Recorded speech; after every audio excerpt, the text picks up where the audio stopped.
You got to get up right now. Turn the system up. This is Speak Out Now. We are a revolutionary socialist group. You can read and learn more on our website, speakoutsocialists.org. These are the reports from the week of June 20th. A record-setting heat wave hit the western United States last week in California, Nevada, Utah, Arizona, Texas, and parts of Colorado. Some cities have hit their highest recorded temperature in over 100 years, such as Palm Springs, California, with 123 degrees. This heat dome is accompanied by a drought in parts of the west. The heat wave and drought together create a vicious cycle, as dry soil means less heat is absorbed by it, which contributes to more heat that dries the soil even more. This further increases the risk for wildfires, which have hit a 10-year record across the United States. In Texas, record temperatures caused major power plants to go offline.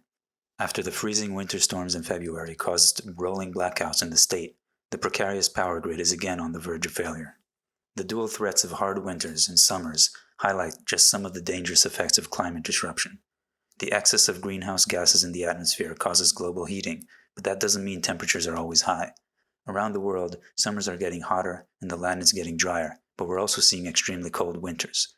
Climate change is causing violent fluctuations in weather. Both extremes, hot summers and cold winters, are a strain to the inadequate power grids in many states and pose deadly risks to most residents. What are the politicians and energy companies doing in response? They cut people's power off and tell citizens to conserve energy at home, as if that's the problem. Since 2015, power failures have increased by more than 60% due to soaring temperatures. When grids fail or politicians shut off the power, they turn extreme weather into deadly events. Last February in Texas, an estimated 700 people died from lack of heat due to power outages. In the US, heat waves are the deadliest weather-related disaster. Death tolls from heat waves can be 3 times deadlier than from extreme cold. And when extreme heat is combined with power outages, the death toll is even higher, as air conditioners tend to be the only lifeline to get through the record heat. To make matters worse, as temperatures are breaking records, an estimated 10 million people could be facing eviction in the summer months as eviction moratoriums are expiring. This is the usual logic of capitalism. The rulers botch things up, causing crisis after crisis, and then they shift the burden onto ordinary people.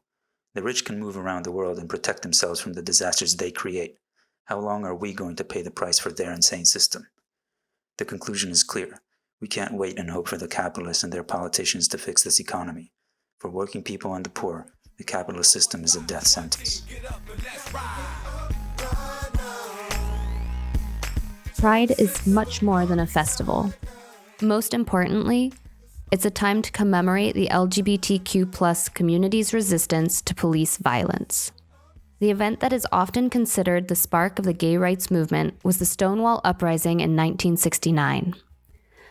Patrons of a New York City bar, the Stonewall Inn, were routinely harassed by the police, subjected to degrading strip searches, and consistently at the mercy of police raids. Homosexuality was illegal, and bars and clubs were often the only places LGBTQ+ individuals were free to express themselves in public. However, during a police raid on June 28, 1969, people at the Stonewall didn't just sit back and wait to get arrested. They fought back. Nor did neighbors just walk by. They stood by, becoming increasingly agitated at the escalating police brutality. Within minutes, hundreds of people were resisting the police violence. The police became outnumbered and scared, eventually barricading themselves inside the bar. Stonewall had turned into an uprising. And for 5 more days, protests erupted in the city, sometimes including thousands of people. On the 1-year anniversary of the uprising, several demonstrators marched past the Stonewall, marking the first Pride Parade. Though this event was not the first instance of LGBTQ+ people fighting back against police violence or discrimination, it has come to symbolize the beginning of a movement. With this year poised to be one of the worst years for attacks on LGBTQ+ rights, with more than 250 anti-LGBTQ+ bills introduced in states across the country, the history of Pride is even more relevant.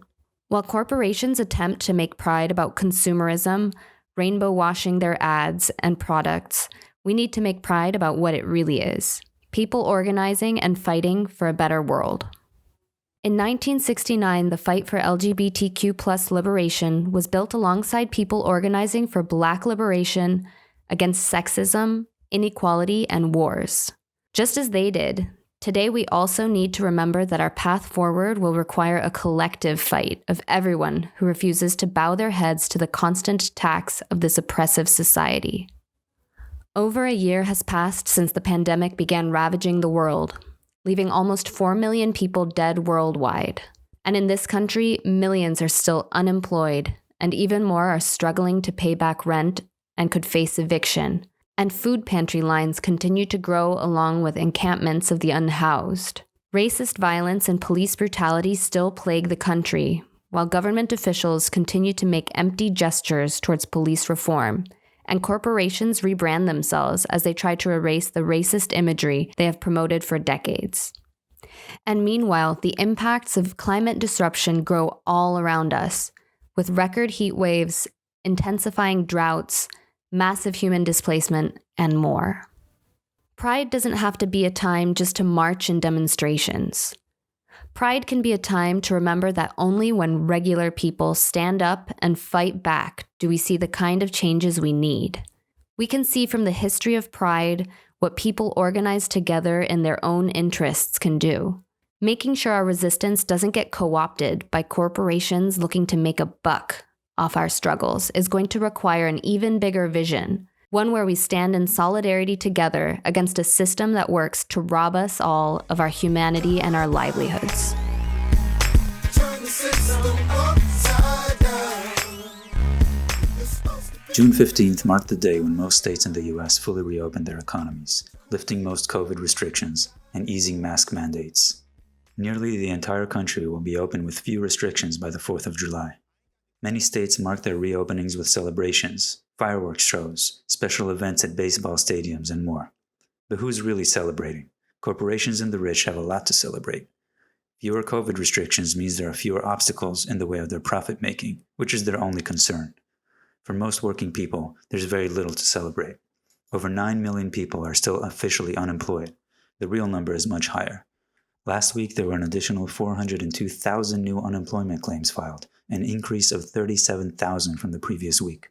At the same time, over half of the states have announced plans to cut the $300 federal unemployment supplement. Over 17.3 million adults are behind on their rent or mortgage payments, with millions possibly facing eviction in the coming months. None of this is cause for celebration.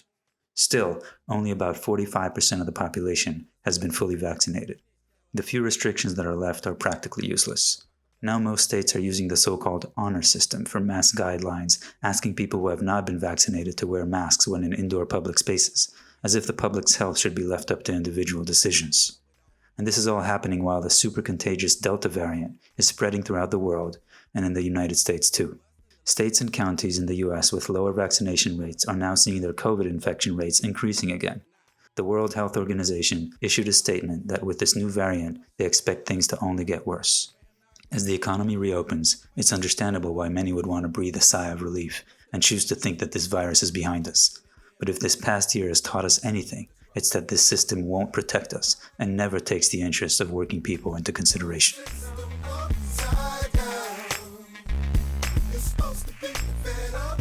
Recently, political leaders of the wealthiest group of 7 nations and G7 that include United States, France, Germany, England, Japan, Italy, Canada, and representatives of the European Union met to discuss what they saw as the most pressing issues that they were facing. Among the topics discussed was their perspective towards China. Within the G7 statements, in addition to some not-so-subtle provocations against Russia, there are several condemnations of the Chinese government's influence over the world economy and innuendos about the unsubstantiated theory that COVID-19 was leaked from a Wuhan lab. There were also condemnations about human rights issues, such as the treatment of Uyghur Muslim minority in Xinjiang, as well as the extradition law that can be used against political opponents in Hong Kong. Behind much of these denunciations is the concern of China's growing economic influence in the world. Biden and the G7 have complained about China's Belt and Road Initiative, which is a massive investment in infrastructure in other countries that positions China as a center in global trade.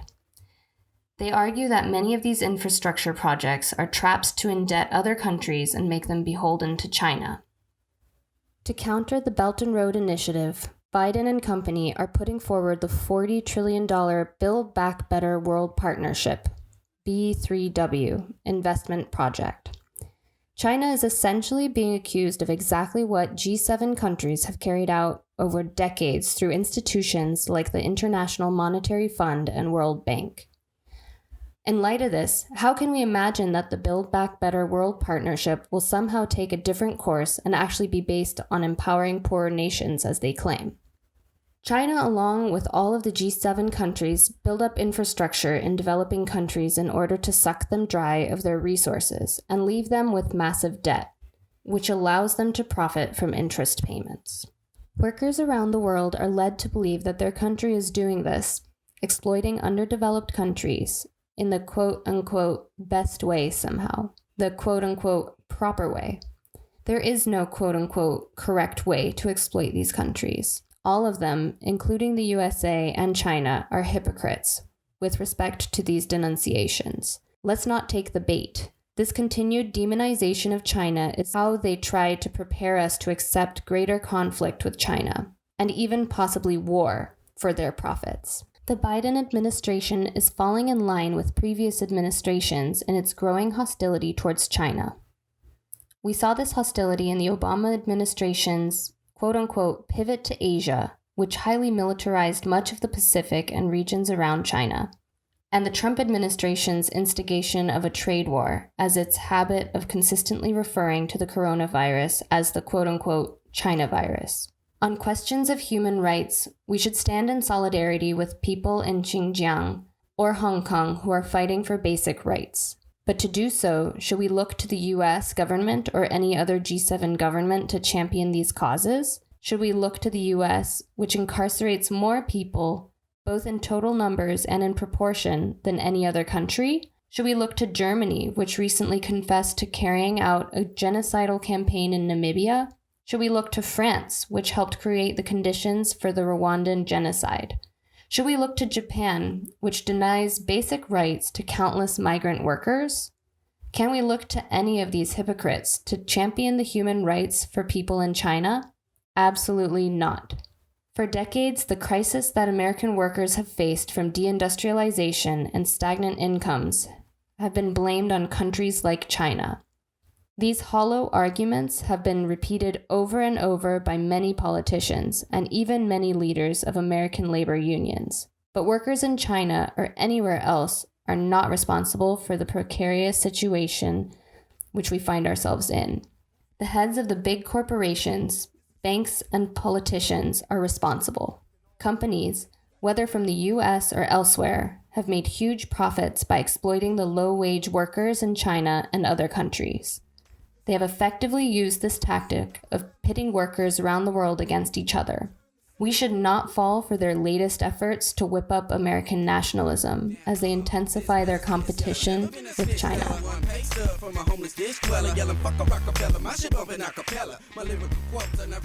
67 years ago today, on June 27, 1954, the democratically elected president of Guatemala, Jacobo Arbenz Guzman, was deposed in a CIA-sponsored coup to protect the profits of the United Fruit Company.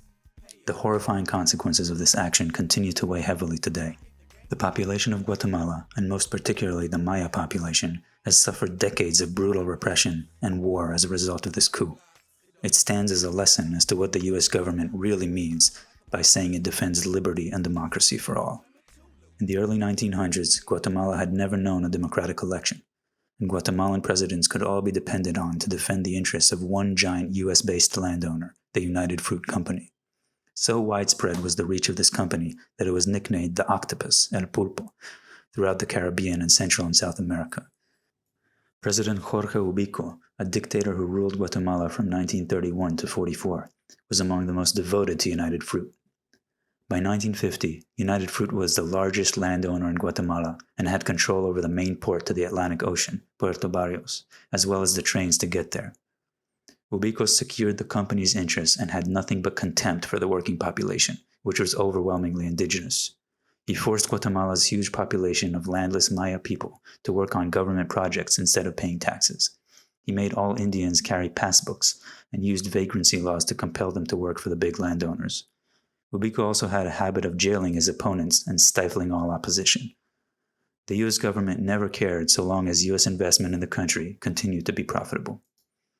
Eventually, the population rose against Ubico. In 1944, a coalition of middle-class professionals, teachers, and junior officers launched a pro-democracy movement. The movement won the backing of the country's growing trade unions, and the popular uprising that followed forced Ubico to resign. In 1945, Guatemala had its first democratic election. The winner was Juan José Arevalo, a university philosophy professor and author who had been living in exile for speaking out against repression. Arevalo was a captivating speaker, tall and handsome. He captured the hearts of Guatemalans who wished for a more just society. After 6 years in office, in 1951, Arevalo was succeeded by Jacobo Arbenz Guzman, a young military officer. Jacobo Arbenz promised to take social change one step further than Arevalo.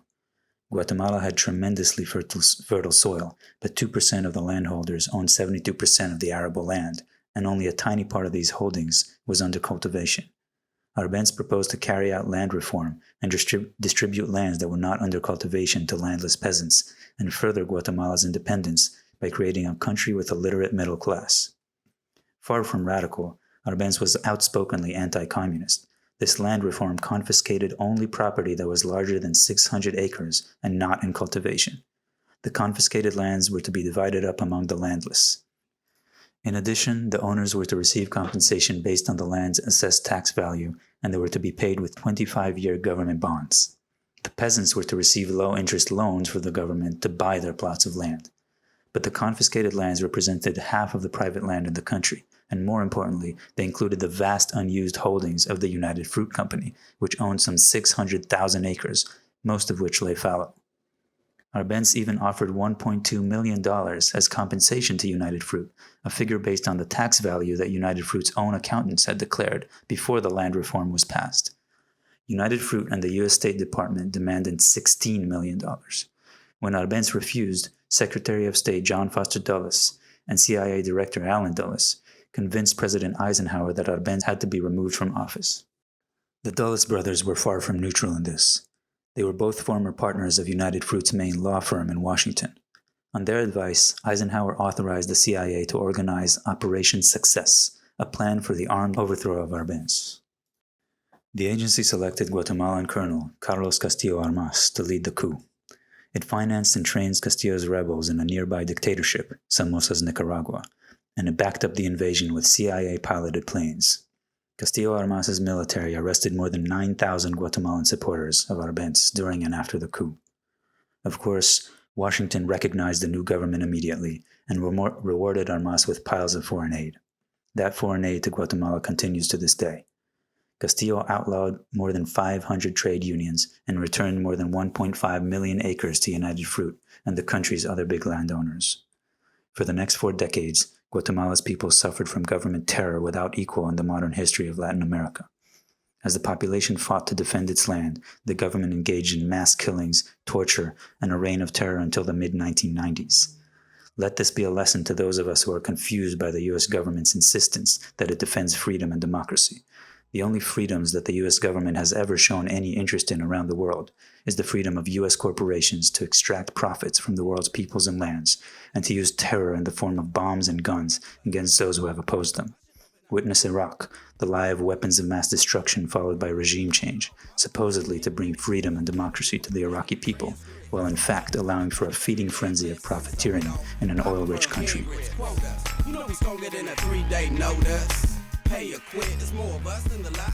On June 13th, Benjamin Netanyahu, Israel's longest-serving prime minister, was unseated by Naftali Bennett, a politician even further to the right than Netanyahu. Just days into the new coalition government led by Bennett, there has already been a new round of racist hatred and brutal violence against Palestinians. On Tuesday, a demonstration by the far right called the Flag March went through Palestinian neighborhoods in Jerusalem, with the demonstrators shouting, quote-unquote, "death to Arabs" and other despicable racist slogans.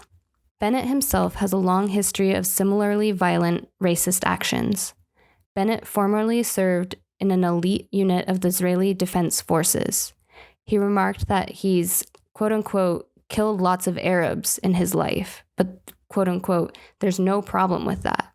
Bennett is staunchly against Palestinians having any sovereign state and served for years as a leader of a Zionist settler party in Israel. It's no surprise that Bennett decided to bomb Gaza just days after taking office. In response to Hamas sending incendiary balloons into Israel, Bennett launched multiple airstrikes into the Gaza Strip, targeting Hamas bases. This is just weeks after Gaza was brutally bombed by Israel, leading to the destruction of schools, hospitals, and other vital infrastructure, not to mention the hundreds of lives lost by Israel's bombing. It doesn't matter who's in power. Israel's bombing and brutal occupation of Palestinian land will continue with U.S. support. We must demand an end to the Israeli occupation and ethnic cleansing of Palestine. Turn the system upside down. It's supposed to be the